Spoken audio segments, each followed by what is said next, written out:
Hi all, இன்னைக்கு என்ன பார்க்கலான்னா, 3 colour capsicum வச்சு எப்படி ஒரு கிரேவி பண்ணலான்னு பார்க்கலாம். இந்த கிரேவி ரைஸ்க்கும் நல்லாயிருக்கும், சப்பாத்திக்கும் நல்லாயிருக்கும். அதுக்கு ஒரு பேனில் 2 டீஸ்பூன் ஆலிவ் ஆயில் விட்டுருக்கேன். கொஞ்சோண்டு 1 டீஸ்பூன் கடுகு, 1 டீஸ்பூன் அளவு உளுத்தம் பருப்பு, ஒரு கை அளவு கருவேப்பிலை, போட்டோன்னே இஞ்சி பூண்டு ஒரு இன்ச்சு கட் பண்ணியிருக்கேன். ஒரு 1/2 டீஸ்பூன் அளவு மஞ்சள் பொடி, 1/4 டீஸ்பூன் அளவு ஹீங் போட்டிருக்கேன். 1 டீஸ்பூன் அளவு காரப்பொடி போட்டு இன்னும் கொஞ்சம் எண்ணெய் தேவையானுச்சு. ஸோ எண்ணெய் விட்டுருக்கேன் இன்னும் கொஞ்சம்.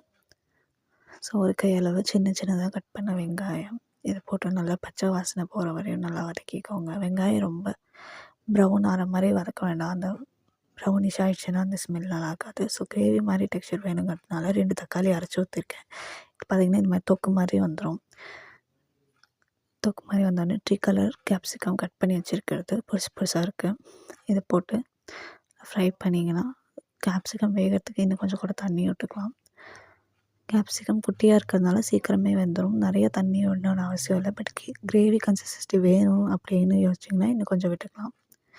எனக்கு கிரேவி மாதிரி வேணும்னு இருந்துச்சு, அதனால விட்டேன். ஏன்னா நான் ரைஸுக்கு தான் செய்ய போகிறேன். ஸோ தேவையான அளவு சால்ட் போட்டு ஒரு கொதியில் விட்டிங்கன்னா ரெடி.